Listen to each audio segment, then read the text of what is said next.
Going to be hugely exciting, and the track is wet. We knew that weather was going to come into it. We weren't quite expecting it though at the start of the race. So who's going to plump for what tyres, and who will be leading down towards the first corner, crucially as well. Kylian Drumont starts this one on pole position, a legacy of his victory in the sprint race. He's joined on the front row by his countryman Thomas Leboutelet. Sasaki heads row 2, and he has got Kai de Bruin for company. Unlucky to miss out on a podium here earlier on. Pol Jura heads the third row of the grid, and he's got Valerio Gallo alongside him. Gallo, of course, making good progress, as we said, in that sprint race. Jose Serrano next up in P7, and Takuma Miyazono, who is the favourite in the Predict the Winner campaign, lines up P8 with Adriana Carrazza very close behind, and then Angel Inestrosa, the two South Americans, on the penultimate row of the grid. Guy Barbara in 11th position, and rounding it out is Samuel Cardinal, the Canadian. So we know the track is wet, and everybody has decided to start on the intermediate compound of tyre. We're looking at the fact that there's some wet patches, but they're mostly offline here, Jimmy. That seems pretty sensible to me. Yeah, but it does mean if you're going side by side with someone, there are patches of the circuit that your intermediate tyre are not going to be able to deal with. So it's something to think about when overtaken. Also, is that these guys, I can guarantee they practice mostly in the dry. So this is going to be maybe uncharted territory for them. I expect they'll struggle a little bit, but it'll definitely make the racing more entertaining, I think. Certainly will. Well, penny for the thoughts of that man, Kylian Drumont, and what's going to be running through his mind at the moment.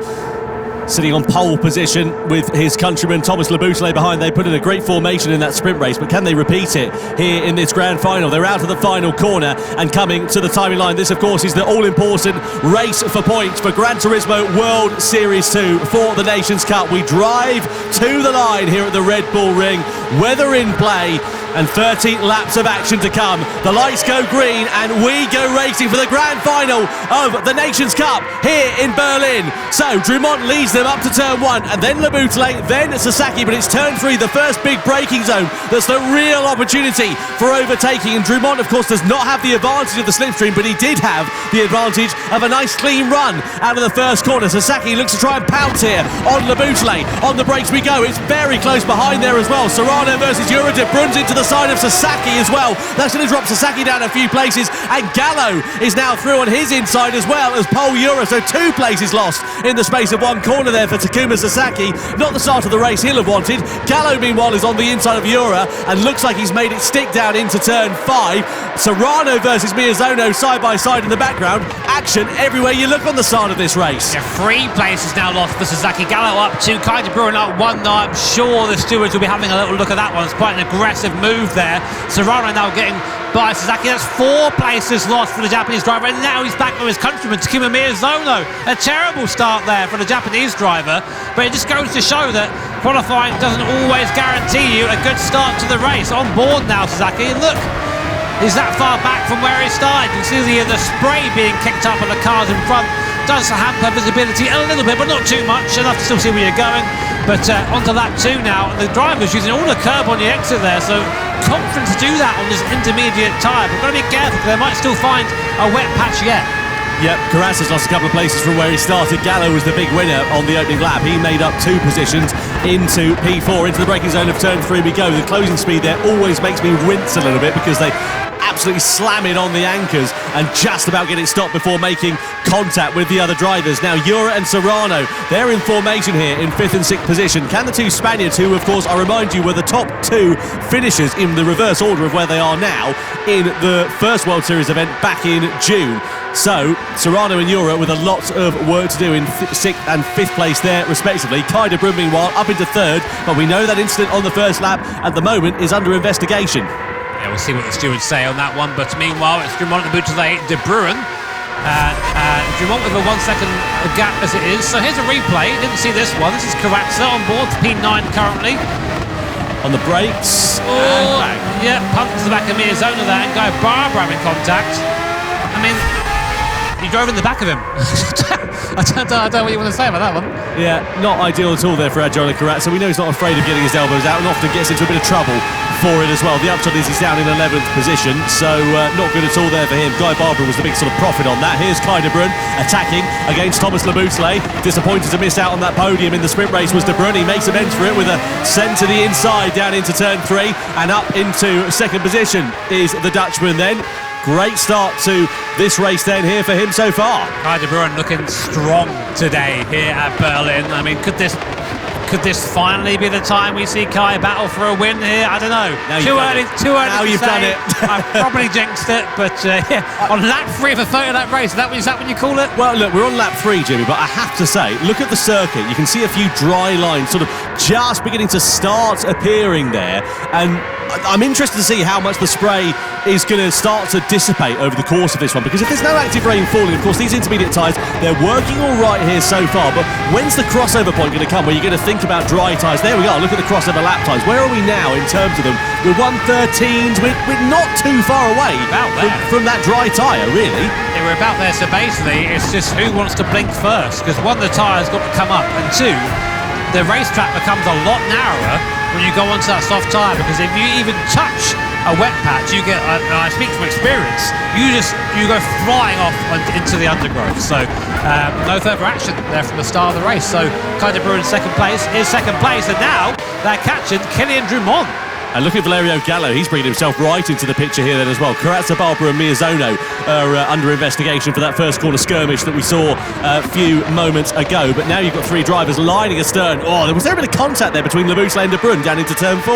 And there might have been, I'm not sure, we didn't get a good angle of it. Kai de Bruyn now defend from Labuschagne, they just chopped across the nose there of the French driver, saying, no, thank you, sir, I'm taking this for now. But yeah, might have been a smattering of contact, but I'm sure. So in the midfield, we're just behind this now. We have the Spanish duo, Euro and Serrano. Gallo there moving offline. Maybe to try and break the toe, maybe to try and cool the tyres down, because it looks like you can see now a dry line forming. So we are getting to the point now, I think, where they'll be starting to consider the idea of the soft compounder tyre. I wonder who's going to blink first. Well, that's all well and good, but look at the clouds overhead. I mean, some of them are looking still pretty dark in the distance there, aren't they? Oh, De Bruyn's wide out of turn 1, isn't he, here? That's going to put Labuschagne right on his rear wing, and also allow an opportunity for Valerio Gallo as we come into turn 3. So into the braking zone we go. Labuschagne's got the inside line. Gallo's got the momentum, but no room to use it. Oh, and a biff into the back there as Jura, sort of half-season opportunity, but makes a bit of a meal of his braking and has to back out of it and just allow Gallo an opportunity to hold on to that 4th place. Yeah, a bit clumsy by Euro there, just sort of running into the back of Gallo. There's no way to go there, run into the back of him. So I don't think there'll be a penalty or anything, but just maybe a little warning from the steward saying, come on, keep it clean. We've got a long race to go, yeah, boys, so don't be shunting each other on lap 5. Kai de Bruyn falling back a little bit from Drumont after that mistake at G1, but it just goes to show how narrow the margins are. Again, the sideways moment for Kai de Bruyn. He's really struggling now on these inters. Maybe he's burned them up. I was just about to say, that way. Yeah, I was overheating the tyres now then here. I mean, in terms of the tyre wear, they're all about sort of the same. Oh, Labuschagne's the first driver to blink, so P3, Labuschagne's come in. We were asking that at the end of the last lap, and at the end of this one, Labuschagne's come in. He's going to stick a set of, surely, soft tyres on, because if the rain is going to be set to come down later on, if you stuck anything other than softs on, you'd be a bit of a wally, to be honest with you. Onto the soft he goes. Labuschagné out and into the circuit, but where's he going to emerge? Well, I don't understand though, surely. If you're like Cardinal and Estroza, Karatza, you take a punt too. You go for it, because you're not going to catch him on speed at that point. But I would love to see how Labuschagne handles this as Gallo comes under attack from Euro. Euro up the inside, Serrano's going to follow him through. They come 2 at a time to the Spaniards, and there comes Euro. Can Serrano make it through as well, using the draft of Euro, who pulls across to help his compatriot? That's teamwork there. These guys are working together. I love that. And Sasaki's there sort of lurking in the background here, isn't he, after the challenging starts that the Japanese driver has had to this race. I really am not sure what's going on with Takuma Miyazono at the moment, by the way. We're used to seeing him up the sharp end pretty consistently throughout this one. And, normally we see him doing a bit of a different strategy, so it would be a bit all over the place. But, here in these conditions, you have no choice but to be on the tyres that you're on, really. He's not made much of an impression at all here tonight. No, not really. Just maybe not gelling. He's been very busy. He's driving real life now in the NLS and Nürburgring Langstrecke series. And might I say, by the way, fastest Sector 2 by Thomas Labuschagne. So soft tyres are the way to go. There we go. Serrano and Barbara ready to take profit of that one. They've listened to the advice. Now, the question is, have they chosen the right time? Because look, the dry line, very much prominent here. You can see it's pretty slick still, though, offline. You've got to be quite careful, because you dive to the inside, even though you've got those slick tyres on in particular, and you're sending it through, you're not going to get the car stopped, because you're just going to have no grip coming into the braking zone. On the intermediate tyres, you might be all right if you've got enough rubber left underneath you, and you've not burned them up. But this is the problem. All the while they're on this drying circuit, they're going to be slower than the soft shell runners who are just going to be closing that gap down, even though they're at the back of the field. The lap times are falling, Tom, with 14, 15 second, 1:15 some people there, from the 1:13 from earlier on. These intermediate tyres are just falling apart. They've got to get onto a soft tyre. Leboutillet, I think, has called it well, because we'll see how he is through that middle sector, what his lap time is. He's not set a full lap time yet without a outlap. So we've got 1:13.0 to beat. I won't be surprised to see him dip into the 12s here, and he'll be the overall leader when they all pit. No doubt about it. Now, to the top two, come into the pit lane and blink the other way. Have to. Yeah, no worries. So, Ura in there as well. Gallo surely is going to follow them. I just reckon we're going to see a flying formation with everybody else coming into the box, because any longer on that one, and you just be a bit of a fool, really.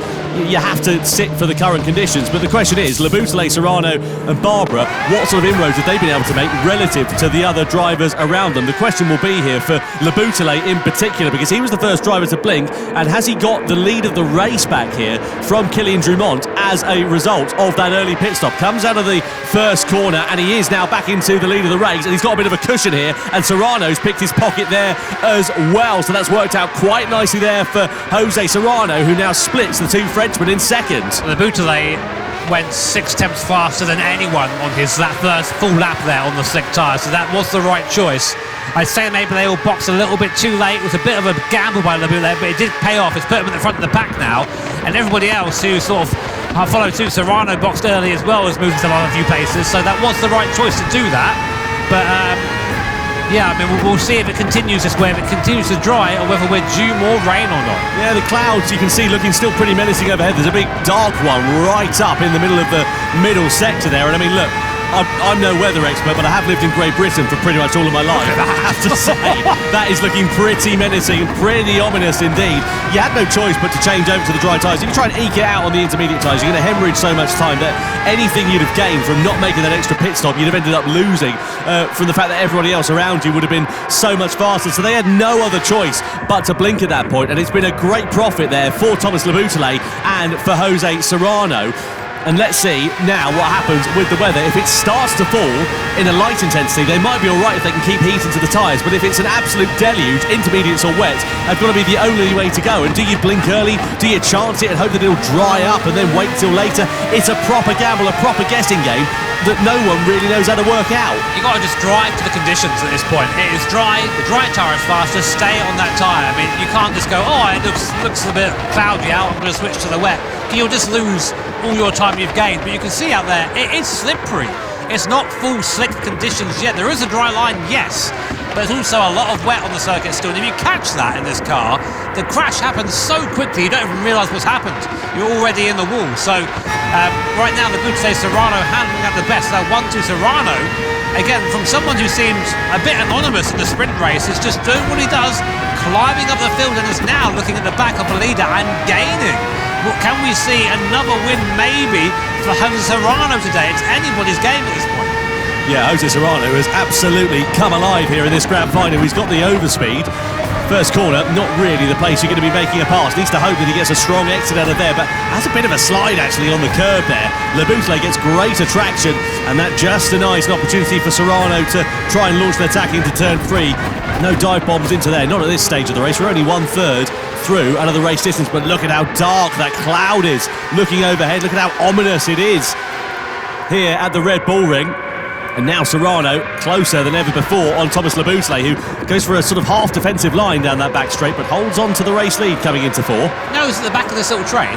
It's Guy Barbara. He's managed to bring himself back up from pretty much the back of the grid up to P7 now, only a couple of seconds off the lead. I mean, it is the back of his train, but he's there. If there's a mistake, he will be there to capitalise. So good performance so far from the Australian driver. Again, we see this every time. He makes a mistake, comes back through, and then finishes pretty high, but could have done better if he qualified well. It's just, he needs to get that qualifying sorted, I think. Yeah, was his Achilles heel. You know, he sort of put him on the back foot courtesy of the fact that he started right down the field in the sprint race. Look at the live points rankings. If it landed as it was now, it would be great for Jose Serrano, because he would have a bit of a comfortable cushion going into the penultimate round of the Gran Turismo World Series in Los Angeles in November. But there's plenty of time between now and when the checkered flag will fly here in this race. On board we are here with Kai de Bruyne. Ever the opportunist, ever chasing his first podium in the GT World Series. Into turn 3 we go. And such is the legacy of the race that we've had here for this one, that we haven't really had any breakaway battles, no divergence on soft, medium or hard compounds or strategies. That's why we're on lap 11 and you've got, what, 6 or 7 drivers all separated by a second or so effectively out on track. Yeah, I mean, it is that close right now, and it will continue to be that close until the checkered flag falls, I imagine, as we keep watching Jose Serrano. The thing is, if you make a move, you just open yourself up to attack from somewhere else, so you really have to make sure you are 100% sure you want to do that. You've got to be decisive. Gallo right now, they're looking onto the wet line. I always get a bit scared when they do that, but yeah, they managed to seem to make the tyre work even whilst dousing it in water, so here we are then. Look, the top 6, that's 6 drivers there in that frame. They're there. So close right now. Yeah, exactly. And the thing is, they're all sort of keeping their powder dry. I mean, they're looking a bit scrappy coming down this start-finish race, thinking about a bit of a move, but no one's really doing a big send to the inside at the moment. They know it's a long race. They know that the likelihood is, I mean, look, in the background there, it all looks nice and calm and cool in terms of the weather, but Inestrosa has just come into the pit lane at the end of lap 12. Is he going to do a bit of an alternate strategy? He's gone to the intermediate tyre. I mean, I haven't seen any spots of rain, unless there's a couple of spots coming on the sort of front canopy of that Red Bull X 2019. But I mean, look, Inestrosa, he's so far down the order. Trying something different is, you know, it's something, isn't it? But why? If the track's bone dry, well, that's why. The weather radar, I suppose, he's probably looking at. Yeah, but like right now, it is still slick tyres. It's what I mean. Like you can't. For this, you can't go, right, I'm going to think in 7D. Like, right, it will rain. And so that kind of Bruin runs into the back. What happened there? Serrano's slow. Still slow. I think Kai's looking a bit puzzled too. Yeah, I think basically what happened is Serrano must have had a moment there and he's just backed the rest of them up then, didn't it? Here, Drumont's got a warning there. Maybe that was it. He just through a collision. Just nipped him maybe and slowed him down. Kind of Bruin now right on the back of the Frenchman's X 2019. Nothing really to do here. I don't see any rain, Tom. I mean, the radar there's nothing on the canopy. And again, in real life, you don't box until like the slicks can't take it anymore. Yeah, you're not at the crossover point, no doubt about it. You know, the thing is, you know, the rain coming down on the canopy, fine, looks particularly spectacular as we see Drumont versus Serrano side by side into turn 3. Serrano holds firm, but runs it a bit deep actually on the apex, and that might allow Drumont to close up onto the exit of the corner. Goes off onto the sort of wetter part of the circuit here and down in towards turn 4. He's got the inside line, but has he got the grip under braking? He has. Drumont is through, and on the inside of Jose Serrano. Oh, look at that for Kai de Bruin. Beautiful. On the inside, the door was open, and Kai de Bruin gladly walked through it. You don't have to ask him, do you? He always says, all right, okay, I'll take that. Thank you very much. Any opportunity, and Kai is on it. I've got to admire that driving style. Super aggressive, super opportunistic, and up to P3 now. He's like a Jack Russell, isn't he, Kai de Bruin? He's sort of, you know, yapping away at your heels and then out over your shoulder. It's just sort of a very tall Jack Russell. Very tall Jack Russell indeed. Well, he is Dutch. Yeah, I mean, that's unfair. So, look, Inestrosa, just to finish that thought, by the way, you know, he's, 22 seconds off the back, but exactly as you say, all the while you're keeping heat in those slick tyres, there's no need to change over to the intermediates because you're just not putting, you know, you're not running out of grip or anything like that. And I started to get his point, but now look at the weather radar. It's changed back to slick, so unless he's just going to tippy-toe round, but, you know, you've got to keep a level of pace up. You've got to ignore that radar. Like, I mean, obviously it gives you an idea of what's coming, but you are there. You are the best place, the best person to determine what tyres you've got to be on. That's what they always say to me on the radio when we're racing around the North Cypher. They say, you tell us. You know, and just saying, oh, well, the radar says, well, yeah, but it's bone dry. Don't go onto a wet tyre. You will, I mean, look, he was 3 seconds slower than that, Inestrosa. Any advantage he might have gained is already gone. He's losing time every lap now. I always remember, do you remember the 2009 Malaysian Grand Prix? Particularly weird sort of thing to get into, I know. But it was a race that was affected by rain. It ended up not going the full race distance, but there was a strategy there where Ferrari went onto the wet tyres on a bone-dry circuit. Anyway, get away from that diversion because look, everybody else is now coming in. They've got to be coming in for intermediate tyres, surely. So the top 3, Labouchelet, Drumont and De Bruyn, have all come into the pit lane. They've gone for intermediate tyres. Serrano, Ura, etc. have all stayed out here. Now, are they going to take advantage? Lap times, what? They're in the 1:11s. They're easily slick times last time around. Unless they're expecting an absolute deluge on this lap. I don't know. Is that the right call? It's not raining, boys. What's going on? I'm sitting here like wondering, I mean, maybe they can see something we can't. I mean, but again, I can see there is, we have a weather radar here. I mean, hopefully we can show you guys on screen as well. So we can see that here is the weather radar. We can see that there is some rain coming, but can you see rain now? No! What's going on? Oh, Laboutelet and De Bruyne there. So De Bruyne's managed to take profit of that one. So he's now ahead of the two Frenchmen. Of course, Laboutelet, just to remind you, was in the race lead prior to this one. So, you know, is this the effective race lead, or is now this the time for Jose Serrano Pol Jura to start coming to the fore? Now there is the rain on the canopy for the first time.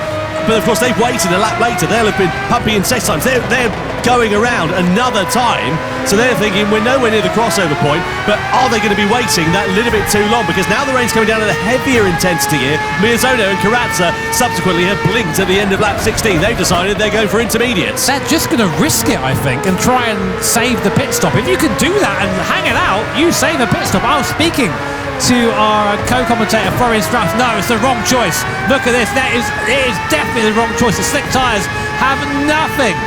But then again, that the rain has almost stopped again. Maybe it's drier at this point of the circuit. Of course, the rain moves over the track, so not all of it is wet at once. Just to give some clarification for the audience, by the way, the weather radar, when it's a light blue, that's sort of a light rain. When it gets to dark blue, that's a heavy rain. When it's green, duck and find cover and get a boat with 2 oars rather than a Red Bull X 2019 with wet tyres, to be honest with you, is probably the best solution.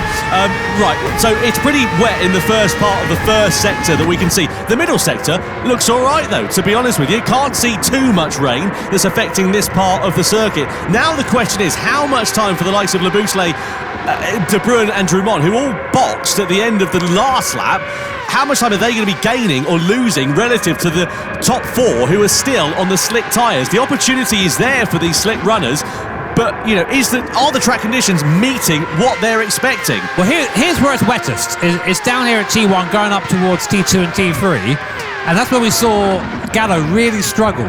But let's have a look now as they come through. It looks like it's dry. So I think by staying out, making that right call, the water's been cleared up pretty much instantly. I mean, these things are pretty much vacuum cleaners of water. The water gets just thrown up and off into oblivion. So staying on this soft tyre was the right choice, because now they don't have to box off it again. They're on the right tyre at this time. If it does continue to rain, then you come in a box. But I think braving that out was the right choice, and only 4 cars have done that. Serrano, Jura, Gallo and Guy Barbara. But Drummond has just lost a place to Takuma Sasaki, who's braved it out on the soft compactor tyre and is now taking profit of those runners who went for the intermediate tyres in this middle stint of the race, and now they're hemorrhaging time relative to those around. I mean, like lap times wise, last time around, Jose Serrano on the soft tyres, 1:16.6. Laboutelet was a 1:13, but this time it's going to be surely the converse of that, because the rain has stopped and the track conditions are falling back. Or is it, though? I say that, now the top 3 are coming into the pits. Is Guy Barbara going to follow them in, or is he going to go bold with the strategy? No, he comes in as well. He's following the leaders because he's now gained track position pretty much from right at the back of the field. So they're going on to the intermediate tyres about 2 laps later than the top 3. So now let's see how this is ebb and flowed. Don't forget, Laboutelet and Drummond were at the front of this race along with Serrano prior to the pit stops. Now, with the reverse of that, it's Laboutelet, De Bruyne and Drummond who lead this race, with Serrano in 4th. Karatza's up to 5th position here, and Jura is down to 6th place. So those who did pit earlier for those intermediate tyres ultimately have managed to take profit of that. See a lot of confused faces in the audience. Don't worry, us too. We're trying to work it out as we go at the moment. But what I would love to see now is that weather radar, because guess what? Rain's here once again, but there are people out there on significantly newer intermediate tyres than the rest. So have to wonder if they just saw this coming, because you can only go so far out of the weather radar. You can't go too far, but that cloud looks ominous. Laboutelet, De Bruyne and Drummond 1, 2, 3. Serrano 4th as well. Really, and that pack who stayed out, who braved it, actually lost out, which I don't see how that makes sense. My brain can't get around that. So I kind of get what you're saying, but yeah, look, it's difficult. I mean, look at the sky. It's like a British summer's day, this. It's dark on one part of it, and look at the rain now. It's coming down in a very heavy intensity, heavier than we've seen it over the course of this one. Now, the question is, how long are these intermediate tyres going to hold up? And those who pitted earlier on, of course, their intermediate tyres are going to be a lot more worn than those who pitted 2 laps later, because the track wasn't wet enough at the time. They were burning up, they were overheating those intermediate tyres. So if you're on the Inters now, fine, have you got the grip underneath you because you might have burnt those tyres out a bit sooner, or are you going to still have the grip underneath you because the rain might be falling heavier? And of course, bear in mind, the way that intermediate tyres wear is you basically burn the tread away. So if it gets wetter, you lose the ability to move the water in the same way you would with a fresh intermediate tyre. So you start getting into a lot of levels of thinking here, trying to work out what is the best way to do it. And the thing is, in real life racing, you will have a team on the end of your radio telling you what the best opportunity is. Look at here, the tyres. They've got to do it all themselves. Look at the tyres there. So you can see the top three who pitted earlier for the intermediate tyres. Their tyres are significantly more warm relative to the likes of Serrano and Gallo and Ura. Ura, meanwhile, has just lost a place to Valerio Gallo, who's made a overtake on Ura for 6th position. But, yeah, so you can see that those who pitted later on, of course, have got more tyre left, as you would begin to expect. Now Le Boutelet is challenging with De Bruyne. Side by side we go. Le Boutelet still holds firm in the race lead as De Bruyne sort of had a half look to the inside going down the start-finish straight, but couldn't quite make it stick. So we're 2/3 done here in this race. We're on board here with Drumont, spray being thrown in front of him effectively from the cars, and we head into the braking zone of turn 3. So this is your battle for the race lead, but how is this one going to ebb and flow in terms of the weather? I mean, look at the sky. It looks pretty clear, pretty okay. Kylie Brewing got the run on the Buta there on the outside, better off the exit, just came off the racing line. Good launch there, looking around the outside. Can he make it stick on the Frenchman? He can. Right around the outside goes Kylie Brewing, back up into the lead of the race. Really nice move there by the Dutch driver. But as you say, Tom, I mean, like we haven't got a weather radar here on screen right now, so I can't tell you what's coming and what isn't, but the skies look good. I think we're going to go back towards maybe a drier circuit. So, I mean, the question remains, do you reckon you could have kept out the soft tyres? I don't think so. I think that'll be too much. Well, look, let's park that thought for now. The question now is, look, it looks dry. It looks perfect overhead as you see the two Frenchmen squabbling for second place here with Le Boutelet and Drumont. But can you now go to the end of the race on the intermediate tyres, or are you going to have to make another pit stop and go to dry tyres if it dries out towards the end of this one? There's so much going on in this one, and the upshot is now, for the first time, Kai De Bruyne it is that leads from Kilian Drumont, Le Boutelet in second, Serrano in third. You've got four drivers there separated by about 1.5, 2 seconds or so as they come on the run into turn 3, and now Kai De Bruyne, the Dutchman, leads a race for the first time in the grand finals in the Nations Cup. What an introduction there to Dunlops, to this series. Pretty much all that tyres being used at once in this race. Cool to see. But now, yeah, as you say, it's a matter of how long until the track dries out again. We said crossover time. It's about 1 minute 13 or so from the intermediate to the soft compounder tyre. Last lap time for context for our leader, Kai De Bruyne, 1:16.5. So we're not quite there yet, but Miyazono managed a 15:1. So the time is there.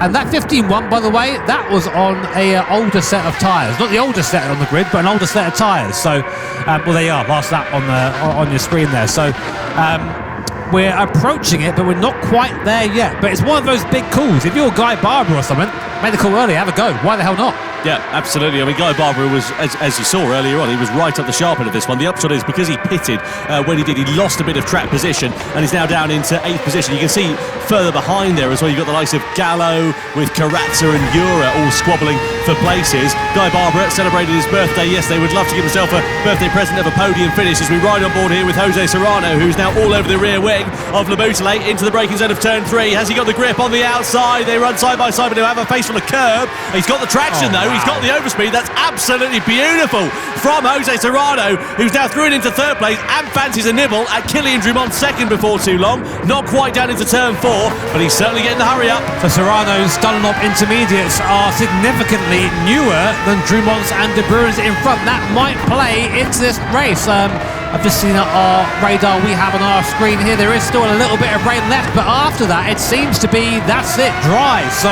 I feel as if we're going to be going back to soft tyres at some point in this race. When, though, that's up to the drivers. As Serrano now is right on the back of Drumont.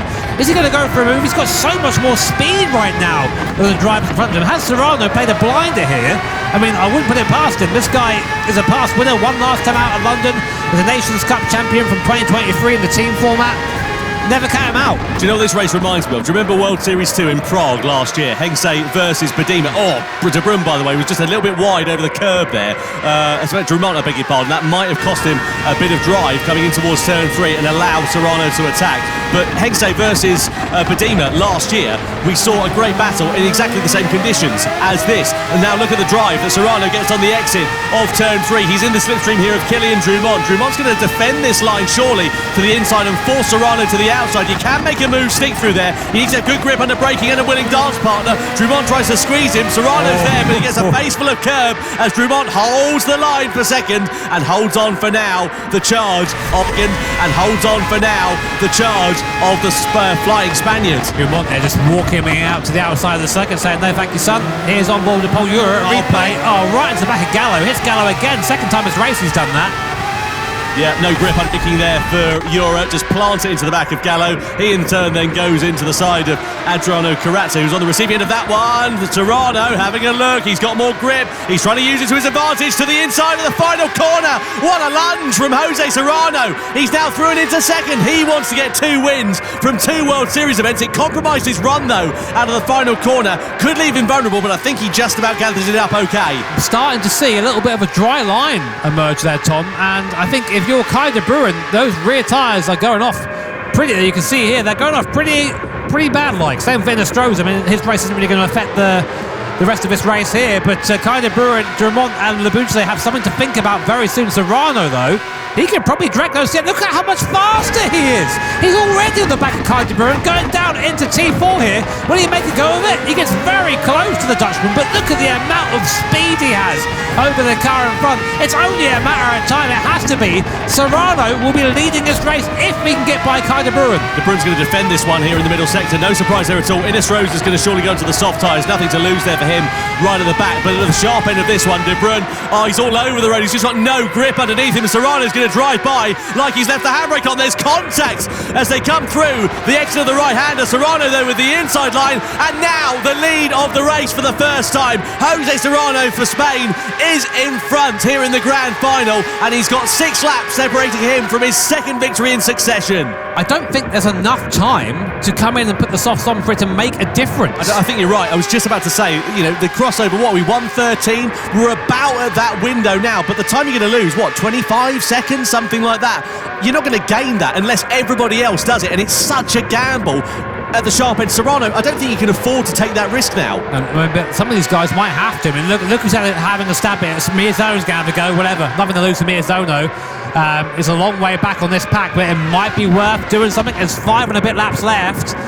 I don't know. Serrano might have played this one just fantastic. A bit wide down the bottom there. It doesn't matter. He's already gained a second on De Bruyne and Drumont. So now Paul Euro also coming through the field on a much healthier intermediate tyre. Well, they pitted at the same time, didn't they? Yeah, are we going to see another Spanish 1-2? It's not out of the realms of possibility, is it? I mean, look, you know, Euro lost track position courtesy of the fact that he was a couple more car lengths behind Serrano, and ultimately, because of the field, they were so close to one another, it means that he's now got more hard work to do here, Paul Euro. But look at him, he's all over the back of Kylian Drumont like a bad rash, and Drumont's race and De Bruyne's race are falling apart like a cheap watch. Through the final corner we go, across the timing line, and you get the sense that Euro is going to send one through on the inside because he'll just have that much more grip under braking, and indeed he does. Look at that. Paul Euro into 3rd place. He'll have greater traction on the exit. Next target, Kai De Bruyne, and it's only a matter of time here. Yeah, and Kai De Bruyne's stuck. He can't do anything here apart from box. Here comes Valerio Gallo also